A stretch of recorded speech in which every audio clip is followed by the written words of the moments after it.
What's the connection between this and this?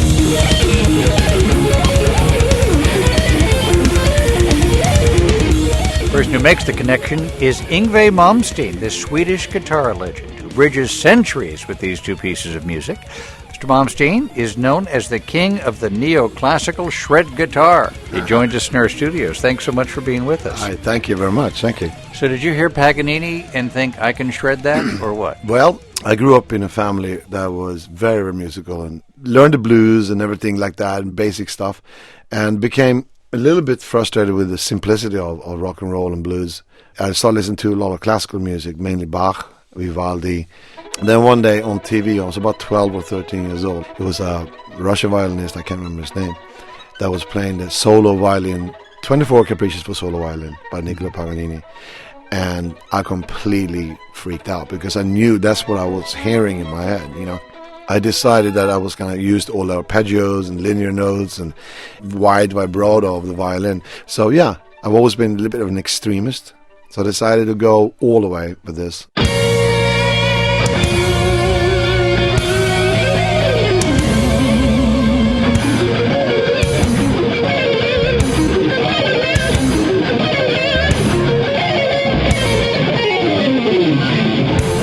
All of the years of almost hardwiring the Baroque classical way of thinking, inverted bass lines and counterpoints and so forth. I always think like that in music terms, you know, even though it's a rock and roll kind of setting with amps and stuff like this. You know, I'm always thinking of it in a classical composing way, and that was hardwired a long time ago.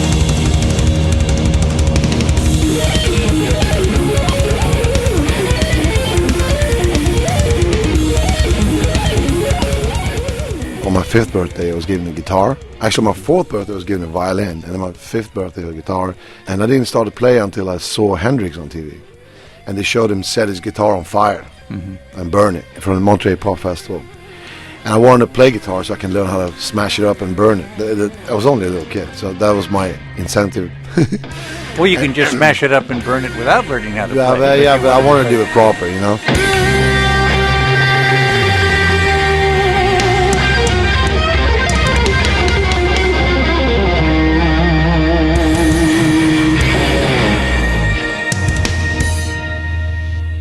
Your book begins with a quote from David St. Hubbins, character in Spinal Tap. Yeah. Can we play that clip? Let's play that clip if we can. He's really incredible. I really did. I bought his album the other day, and I threw my guitar out. I said, why bother? Why bother, you know? Use it as a coffee table, you know, because I can't play the thing like that. He's great. I like the way he puts Yngwie J. Malmsteen on his album, so you know you don't confuse him with all the other Yngwie Malmsteens in the business. Oh, that's such a great, what an honor. There's no higher honor than being talked about like that by Spinal Tap, you know. Yeah. Does it ever make you wonder, though, if you've become famous doing, I don't think this is a Swedish word, but shtick, has shredding the guitar become a gimmick? It runs the danger, I think, but I feel very strongly that I've made a statement as a composer and as a performer well beyond just the guitar shredding bit, which is no doubt part of my repertoire as far as being a showman and you know, a little bit of a, you know, for sure, you know, I use that as a, you know, last night, for instance, in New York, I mean, I was giving it up, I was smashing the guitar up in the whole 9 yards, but it goes way deeper than that. You write pretty candidly in this memoir about the excesses you've lived through in life. Self-inflicted excesses. Oh, yeah. The whole rock and roll thing, I did that, you know. I've become a lot wiser and a lot more, you know, being a father changes everything as well, you know. So, yeah, I'm one of those guys that came out from the other side, you know. You leave to tell about it. Well, but you almost didn't. Didn't you drive your Jaguar into a tree once? That is correct, yes. You were drunk? That time I was, yes. And that, you know, I mean, let me tell you something. If anybody had learned the hard way, that was the way to learn the hard way. But then, you know, now I drive even faster cars, so. But always sober. Always sober? Yeah, I never do anything.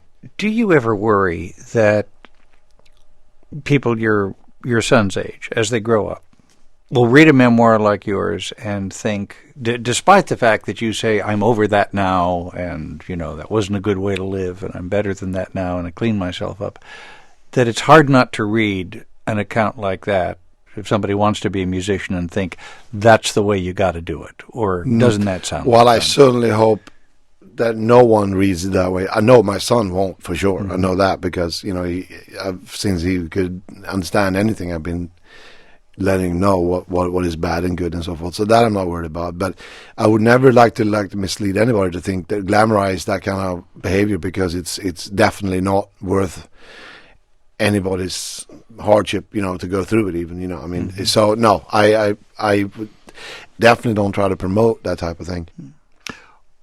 What difference has your wife, April, made in your life? Oh my God, where can I begin with that? I think, I think everywhere, our life basically, I can say, because everything that I did bad, she turned around, so just like an angel. That's the song. Right? Yeah, exactly.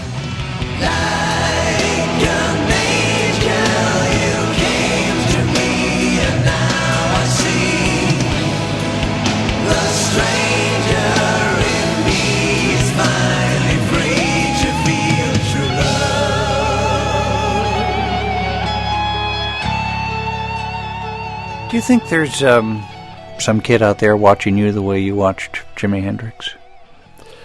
I'm sure there is, But the thing is that, all I can do is do the best I can do, and hopefully I'm giving them a good influence, Yngwie Malmsteen, his most recent album is Spellbound. He's currently on tour in the United States and has a new autobiography out called Relentless. Thanks so much for being with us. My pleasure. Thank you.